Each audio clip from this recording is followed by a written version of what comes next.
sana.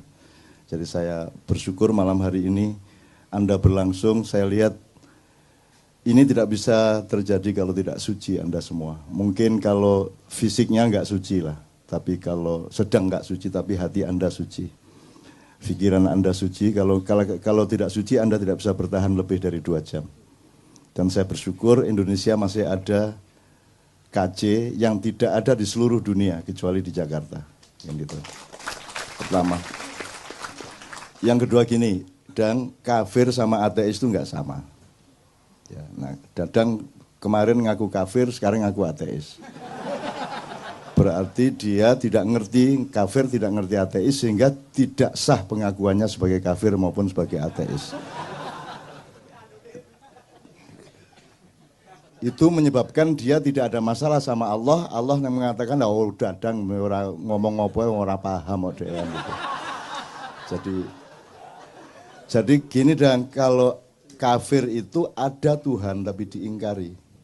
Tapi kalau ateis, Tuhan nggak ada. Ada Tuhan tapi disekutukan, tuh namanya syirik atau musyrik. Kalau ateis itu nggak ada Tuhan. Pokoknya dalam diri seseorang Tuhan itu nggak ada. Itu namanya ateis. Nah, jadi kalau Anda mendengarkan Dadang, Anda harus mengerti makomnya. Dia itu mataul gurur, dia itu hiasan di bumi, ya. Jadi yang penting indah dan menggembirakan. Tidak usah diukur ini Mas Murni apa KW 4, nah, benar dah. Pokoknya yang penting Dadang menggembirakan. Ada seorang senior ateis juga, senior ateis di Jogja, namanya Pak Azadi Siregar, Bang Hadi, yang nulis Cintaku di Kampus Biru, itu juga sehari-hari selalu menunjukkan, memberi kesan kepada setiap orang bahwa dia tidak percaya Tuhan, bahwa dia bukan Muslim. Justru karena dia sangat Muslim, maka dia menyembunyikan keislamannya. Bahkan dia mengatakan di Katipiro dalam sebuah diskusi, dia mengatakan, kan Muhammad bilang kalau tangan kanan berbuat baik, tangan kiri jangan sampai tahu. Bahkan kalau sholat jangan sampai ketahuan Allah. Dia bilang gitu. Bang ojo banter-banter di obong omahmu, saya bilang gitu kan. Terus kemarin saya ketemu lagi, saya bilang, Bang, tapi bagaimana mungkin sholat terus Allah sampai nggak tahu? Allah kan maha tahu. Oh iya ya, Allah maha tahu ya, jadi setiap kali Allah, waduh tahu ini, nggak jadi. Allahu Akbar, wah ketahuan, dia maha tahu nggak jadi, akhirnya nggak ada alasan untuk sholat. Karena dia mau ikhlas sholat, jangan sampai ketahuan. Saya sholat tuh ya sholat, titik. Jangan sampai tahu siapa-siapa, Allah pun jangan sampai tahu. Tapi karena Allah maha tahu, dia ingin Allah, waduh ketahuan nggak jadi. Akhirnya nggak sembahyang seumur hidup. Nah Dadang itu sejenis itu.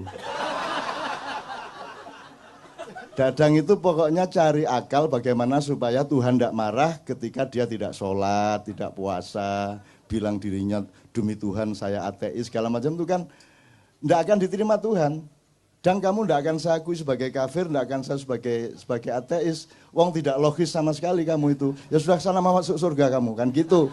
Karena tidak ada alasan masukkan neraka. Apanya yang dosa apanya? Sudah miskin, kurus. Bagaimana mau memberi rizki, wong dia kemana-mana cari rizki kan gitu kan. Ya, tapi tenang ya, beres ya. Gitu. Jadi Dadang itu hiasan hidup. Anda harus melihat dia sebagai sumber kegembiraan itu pertama. Jadi gini Mas, gini aja. Sebenarnya nanti saya akan ngomong asal kenapa kok ada judul ini. Singkat kata asal usulnya itu Kadipiro, pusatnya Ma'iyah, koordinatornya itu kasih saran. Lingkaran-lingkaran Ma'iyah di Purwokerto, di Pemalang, di Semarang, Surabaya, Jombang, Malang, Jakarta dan semuanya itu diminta untuk 2 hal. Yang pertama, mengungkap kembali makna sejati dari Al-Quran mengenai jihad dan syahid. Syukur ada istilah-istilah lain, termasuk Islam itu apa, syirik itu apa, bid'ah apa, kalau bisa dielaborasi kembali, karena sudah dibiaskan dan dimanipulir habis-habisan. Nah sekarang Anda tahu orang bilang Allahu Akbar untuk nembak, Allahu Akbar untuk membunuh. Dan sekarang orang juga untuk menandakan Islamnya kan setiap kali masa ada. Supaya ketok Islam gitu kan. Dan gak karu-karuan. Istri saya Mbak Fia ke Bandung, dijebak oleh temennya ternyata ikut pengajian ibu-ibu. Terus ibu-ibu tanya, loh Mbak Novia tinggal di mana? Di Jogja Bu. Subhanallah di Jogja. Bojoku bingung hubungannya Jogja karo subhanallah itu apa? Tinggal di Jogja kok subhanallah itu loh. Ki podo lah iya. Kok tinggal di Jogja kok subhanallah, itu sama dengan di TV. Ibu kok bisa di depan HI ini, aslinya saya dari Magelang Pak. Luar biasa dari Magelang. Loh dari Magelang kok luar biasa gitu. Di Indonesia ini nanti saya akan ngomong, udah nggak ngerti bedanya permata dengan batu. Udah nggak ngerti bedanya emas dengan kerikil. Ini kunci malam hari ini. Ya, kuncinya, tapi nanti dulu. Jadi kita kembali ke subhanallah tadi. Jadi setahu saya subhanallah itu kan mengingat kesucian Allah. Maka alasannya adalah kalau kita melihat sesuatu yang kotor, kita sebut kesucian Allah, kan begitu. Ada orang korupsi subhanallah, karena korupsi itu kotor. Kalau alhamdulillah jelas lah, ada cewek cakep, alhamdulillah, gitu kan, peres, gitu. Padahal melenduk, ya. Gitu. Alhamdulillah. Terus engko jadang mana cak alhamdulillahnya, gitu kan. Kalau apa Ustaz? Kalau astagfirullah jelas kita menemukan yang kotor dan buruk dalam diri kita, maka kita bilang astagfirullah. Jelas, simple. Alhamdulillah sama. Tapi kalau subhanallah, apalagi Allahu Akbar, itu Anda tidak logis mengucapkan Allahu Akbar kalau Anda tidak terkagum-kagum atau terkejut atau terpana atau tergetar oleh kebesaran ciptaan Allah. Jadi gak iso demo Allahu Akbar. Lah apa ke demo Allahu Akbar? Lah apa rek kok sebut-sebut rek Gusti Allah dari langit ngomong gitu ngene. Lah apa kok sebut-sebut iki? Kamu enggak kagum apa-apa kok mau bunuh orang kok Allahu Akbar. Allahu Akbar itu kan tadi terusannya Rabbana ma khalaqta hadza batila.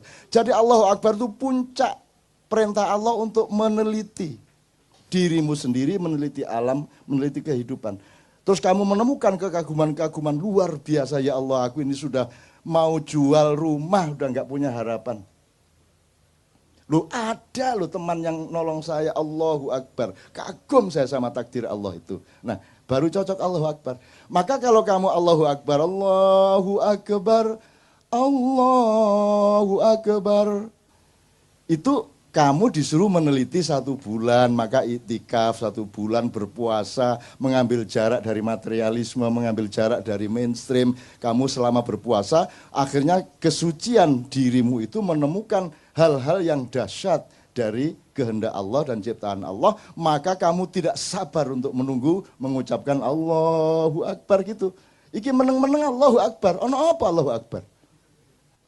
Iya nono ndas melaku dewe 5 ngono iku Allahu Akbar. Apa kaki 1000 tadi ada memedi 1000 sikil 1000 melaku gandhe awak itu. Utawa ana tangan ngene iki karo nyekel nyekel tekmu iki ya. Di kamar ngene iki. Dan seterusnya lah gitu ya. Tapi saya nggak akan berpanjang, tapi intinya kalau kembali ke Mbak tadi, dia kan juga memaksudkan bahwa sesungguhnya Islam itu bukan sesuatu yang tidak bisa mata mengandalkan Islam. Mata diandalkan untuk jadi gini, saya tuh nggak bisa nuduh si teman saya ini kafir, wong saya nuduh dia muslim aja nggak bisa kok saya. Saya nggak punya data apapun mengenai dia. Saya bilang Ustadz muslim aja saya nggak berani kok. Jangankan saya bilang kafir, saya bilang dia muslim pun saya tidak berani. Jangankan dia, aku menyebut diriku muslim pun aku tidak berani. Karena itu prerogatifnya Allah untuk menilai aku ini muslim benar apa bukan. Lah kok saya menyebut diri saya muslim? Saya cuma berusaha. Saya berikhtiar, mudah-mudahan nanti lulus Allah. Lah kok saya ini ngafir-ngafir ini. Itu namanya kafir. Orang yang mengkafir-kafirkan adalah orang kafir. Kenapa? Karena itu haknya Allah mengkafirkan. Karena Allah yang punya data, punya informasi, punya fakta, dan bisa melihat yang zahir maupun yang batin mengenai Islam tidaknya seseorang. Maka hanya Allah yang layak mengetahui seseorang itu muslim atau tidak muslim. Kalau ada orang mengatakan kamu kafir, itu berarti dia menutupi haknya Allah. Maka dia kafir, menutupi itu kafir. Makanya bahasa Inggrisnya cover bed, ya. Itu diambil dari bahasa Arab. Kafir itu asal-usulnya petani. Petani itu disebut kafir karena pekerjaannya menutupi tanah dengan tanaman. Terus diambil untuk istilah teologi. Jadi kafir adalah orang yang menutupi kebenaran Allah. Apalagi nggak hanya menutupi, tapi mengklaim haknya Allah dipakai oleh dirinya. Itu kafir mu'akkad dan mughaladah. Kira-kira ngono ya, Rek ya. Jadi sekali lagi ya, makanya saya tidak pernah peduli Anda beragama apa. Anda otentik apa tidak gitu, Anda jujur apa tidak, begitu dok saya tahunya. Bagaimana saya tahu Anda Muslim? Apa mergo kupluan? Apa nih Muslim? Sekarang itu Masya Allah sudah sampai ke situ kita ditipu selama 500 tahun sampai 700 tahun. Itu nanti kalau ada waktu baru kita omongkan yang 500 tahun, 700 tahun, meskipun tidak perlu eksplisit. Kita saiki iki ana masjid iku ana tulisan yang belum khitan dilarang masuk masjid. Iki aku gak paham, kalau ada hukum kan harus ada prosedurnya. Harus ada perangkatnya, harus ada fasilitasnya. Terus carane ngecek uang wis sunat ta gurung ku ya apa? Masuk masjid, masuk ruangan. Buka. Akhirnya suwe-suwe pegel, sampun Pak. Gendeng ta iki wong kok iki.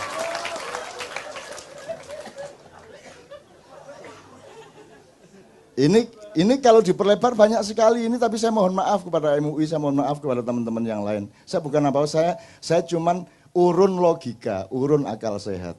Karena sumber kesehatan hidupmu adalah jujurnya pikiranmu. Kalau engkau tidak jujur berpikir, saraf-sarafmu akan konslet dan akan menciptakan perintah-perintah yang akan membuat badanmu tidak sehat.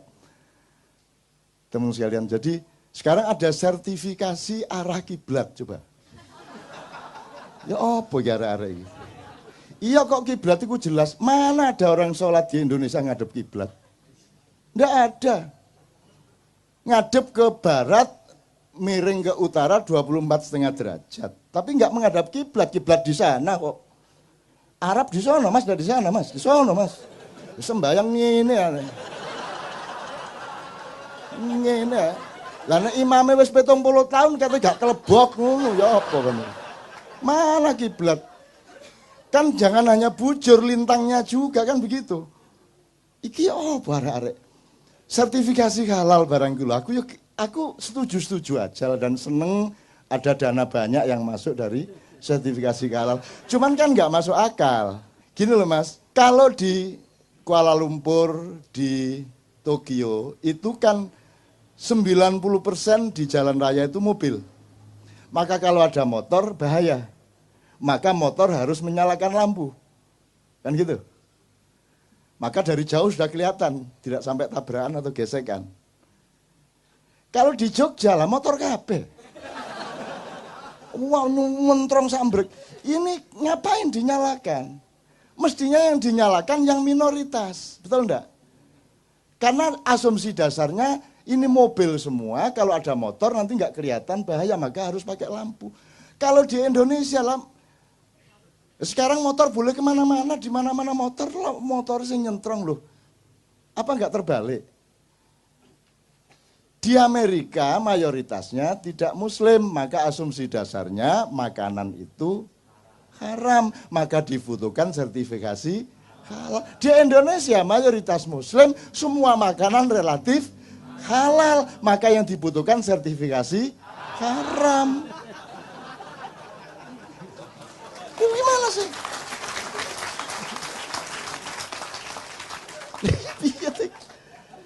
Ya tapi tidak apa-apa, wong dia ndak ngerti. Tuhan bingung, waduh nggak paham. Engkau nyun sewu ketua MUI, kamu kok bikin begini? Kenapa? Kan seharusnya sertifikasi haram, kok halal? Loh ngoten ta? Mboten ngertos ya kula. Akhirnya masuk surga, wis mlebu wong gak paham kon gitu. Enak pokoknya. Jadi jadilah orang sebodoh-bodohnya orang, sehingga Anda tidak ada alasan pada dirimu untuk dimasukkan neraka. Begitu si siapa jenenge malaikat Malik mau menyeret, sebentar, apa ini kok saya dimasukkan neraka? Loh kamu dulu kan nanda tangani surat sertifikat halal, sebenarnya kan haram. Loh kok ngoten? Loh gini loh, terus terus malaikat ngekei makalah ini loh, lihat makalahnya gini. Ini seperti motor dan mobil, halal dan haram gini. Wah ngoten ta. Wah mboten kondo bian-bian sampean. Mboten roh kula. Akhirnya wis mlebu swarga, gak masalah. Tak dongakno semua mlebu swarga. Gitu loh. Kan iku karo swarga cek kepincurute kan iku. Swarga karo Indonesia iki padha. Wis ngene iki swarga iku kira-kira. Pokoke angger atimu ngene iki berarti wis swarga. Gitu loh, tenang aja. Bahkan di sana nanti agak masih meragukan saya itu. Arep dangdut tuku kaset ning ndi?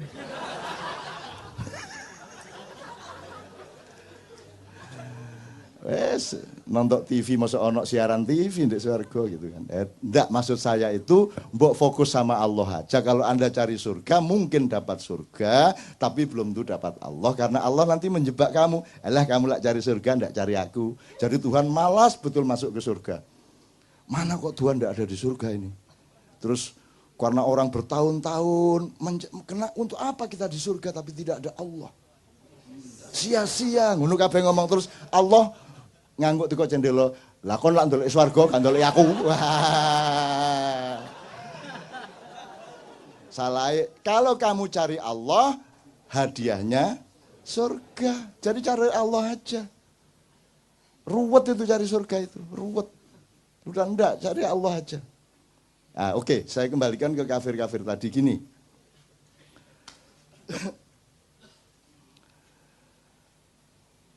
Kan tadi Tuhan tidak ada, Tuhan ada tapi diingkari, Tuhan ada tapi disekutukan. Kira-kira 3 itu ya, mungkin ada variabel-variabel. Ketika, ini kan bisa kata benda, kata kayak yang diomongkan Sabrang tadi. Loh teman-teman Kristen ya percaya kok kalau Muhammad itu Nabi kan gitu. Sebenarnya syahadat itu bersaksi apa mengakui? Hakikatnya itu bersaksi atau mengakui? Mengakui toh. Lah saiki kanca-kanca sing jarene nang Islam ki ya ngakoni lho nek Gusti Allah iku ya iko, ya toh. Muhammad iku ya nabi. Nek menurut Sabrang, nek ngono Islam bisa. Gitu loh. Kan tidak ada syarat Muhammadur Rasulullah, wa Isa Rasulullah, wa mulega atik ngono. Zulkifli, Zulkarnain, gak ruwet sadate dawa ngono kok. Nah, syahadat itu formal apa substansial? Substansial. Kalau substansial kan tidak tergantung kamu mengucapkan apa tidak. Sebab kalau harus mengucapkan ini tidak berlaku untuk orang bisu. Mangkel wong bisu.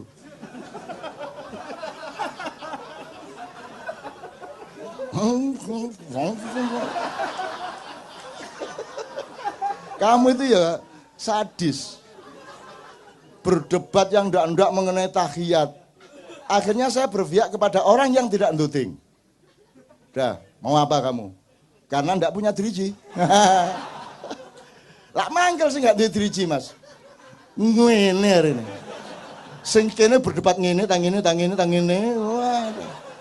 Kamu itu kalau berdebat itu mbok yang mikir-mikir kiri kanan. Ada jadilan, makan beling, makan padi, dimarahin, dibedahkan. Enggak ngasih makan nasi. Mbok daripada kamu membedahkan, bawa nasi bungkus. Anane kula mangan beling niki mboten iso tuku sego, Pak. Timbangane sampean bedahno mbok sampean mriki nggawa sego ngono lho, Dul.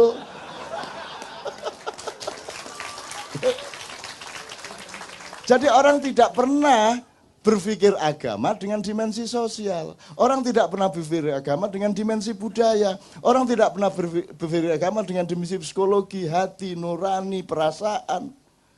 Itulah sebabnya ada anjuran dari Jogja, mbok diomongkan itu soal jihad syahid. Perspektifnya adalah mana rahmatan lil alaminnya ini? Mana ini rahmatan lil alaminnya ini? Mana? Di Timur Tengah sampai Sumba, sampai mana rahmatan lil alaminnya mana? Loh kalau Islam bukan rahmatan lil alamin itu terus Islam cap apa? Cap gome. Itu loh. Pokoknya di Jogja 17-an besok judulnya Rahmatan lil Alaminnya mana? Itu judulnya. Karena di sana kurang intelektual, kurang akademis. Kalau di sini kan ateisme agama. Gitu. Nah di Jogja Rahmatan lil Alaminnya mana? Ngono ceritanya. Nanti bulan depan mudah-mudahan bisa kita informasikan ini kita sedang memasuki gerbang Rahmatan lil Alamin, tetapi Anda harus lebih menderita paling tidak 10 tahun lagi. Tidak apa-apa. Dan nanti ada yang lebih parah dari Jokowi.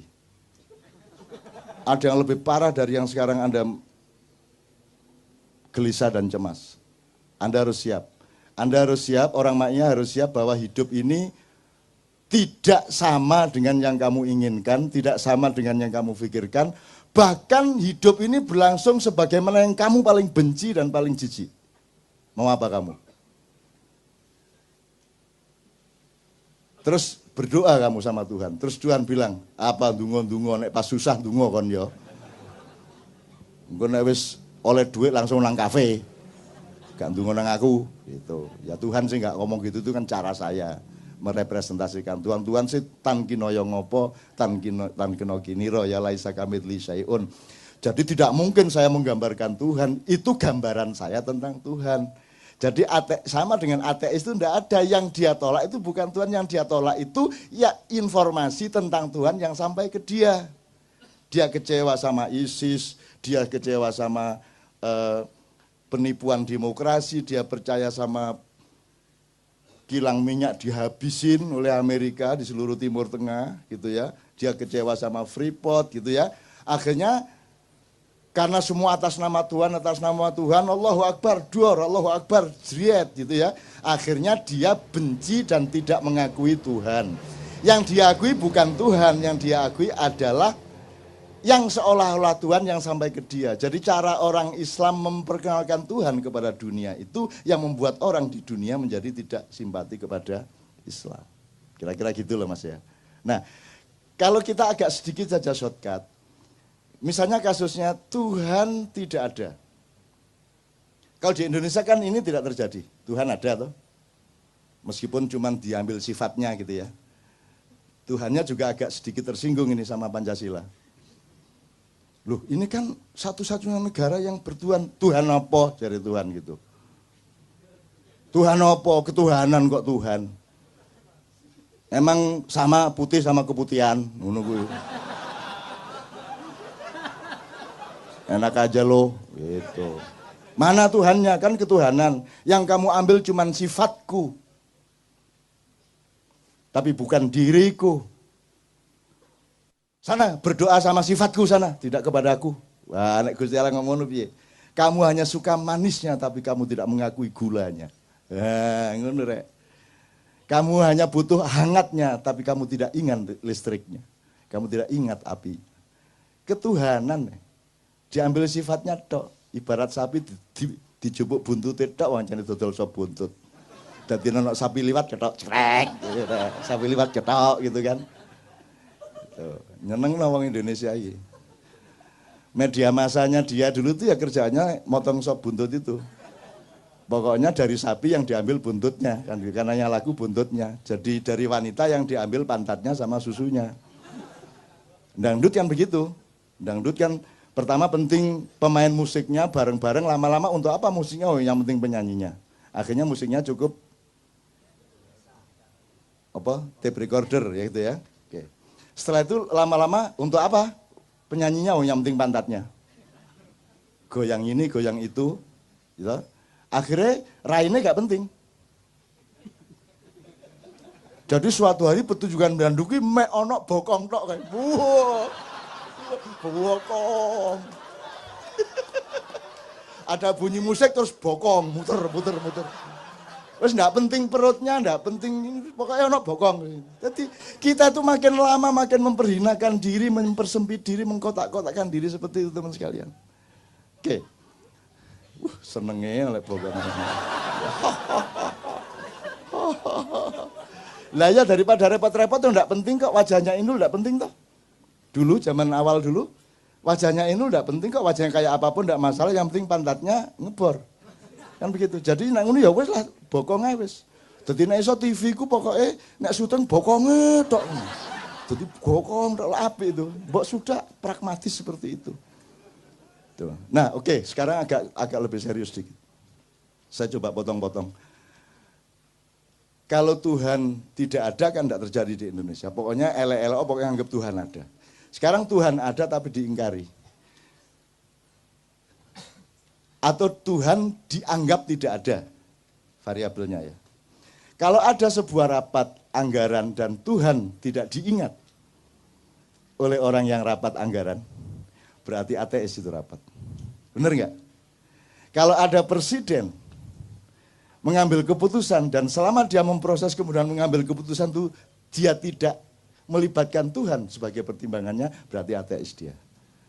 Karena ateisme itu sebenarnya adalah dinamika kata kerja. Kapan ada Tuhan, Anda tidak ateis. Kapan Tuhan tidak Anda libatkan, berarti Tuhan tidak ada, Anda tidak libatkan. Nah sekarang saya tanya sama Anda semua. Kadar ateisme politik kita itu seberapa?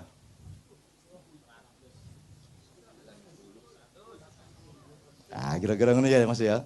Jadi maksud saya kamu dengan judul ini besok ke Bandung pulang, ke Tangerang pulang, ngelihat dengan mata pandang ini. Oh, Tuhan tidak diajak runding, Tuhan tidak dijadikan pertimbangan, berarti ateis. Kan enggak terus jadi orang Islam tuh syahadat sekali terus Muslim, ya enggak dong. Gendeng ta? Enggak lah. Tuhan menunggu kesetiaan, karena konsistensi tadi itu. Apapun yang terjadi, Tuhan adalah faktor utama hidup saya. Subjek utama. Makanya sholat itu untuk latihan. Jadi kalau Anda di pasar, di warung, di kantor, Allah di sampingmu, maka engkau menyebut ilaihi, ya, dia. Tapi kalau Anda sholat, Allah di depanmu, maka Anda menyebut iyaka na'budu wa iyaka nastan, karena Allah di depan kita berhadapan.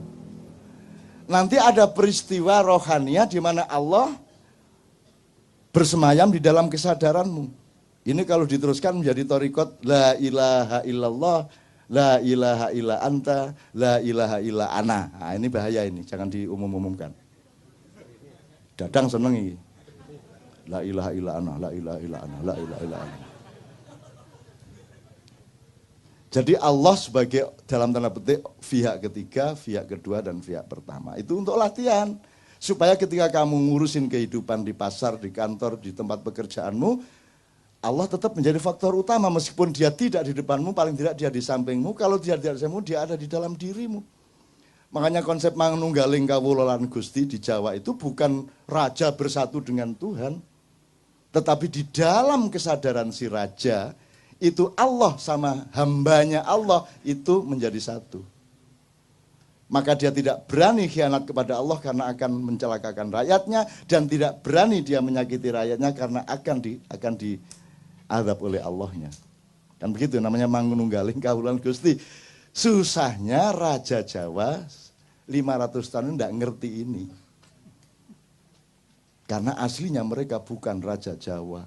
Nah, tapi kok kapan-kapan. Ini Jogja sedang konflik, keratonnya dan seterusnya. Tapi tentang tidak usah lah, ini masalah kecil lah, masalah kecil. Ini, waduh kalau dibuka nih gawat ini. Pokoknya, tapi kira-kira ngono maksudnya yang itu Mas ya.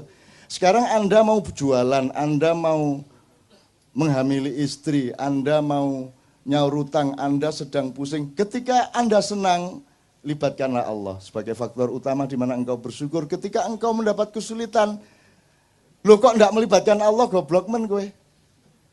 Masa kamu dapat kesulitan, Allah bukan faktor utama. Apalagi dalam keadaan senang, kan gitu. Allah mengatakan bahkan barang siapa yang mengingatku, gimana Ustaz? Yang mengingatku pada saat berdiri maupun duduk. Kev, ayatnya Ustaz, Ana enggak hafal ini. Saya sengaja tidak menghafalkan supaya tidak terlanjur menjadi kiai. Terus nanti mereka nggak karu-karuan sama saya. Saya memang bibi saja. Alladzina yadhkurunallaha qiyaman wa qu'udan wa ala junub.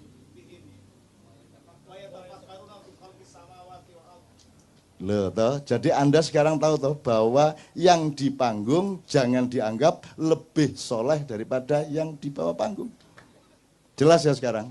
Saya pura-pura enggak hafal hanya untuk membuktikan itu. Padahal ya ora hafal gitu. Jadi ada gunanya orang enggak hafal Quran itu supaya dia rendah hati. Salah satu bahaya orang hafal Quran adalah dia menjadi tinggi hati. Saya tidak mengatakan jelek, bagus. Tapi jangan kehilangan kerendahan hati. Kamu mentang-mentang punya ayat, tahu ayat ini, kamu menjadi tinggi hati. Ini ilmu maknya dasar kok. Orang pinter jadi sombong, orang kaya jadi sombong, orang berkuasa jadi sombong. Sekarang yang paling bahaya, orang alim, orang soleh, hafal Quran, pinter qiraah, ngerti ayat hadis, menjadi sombong.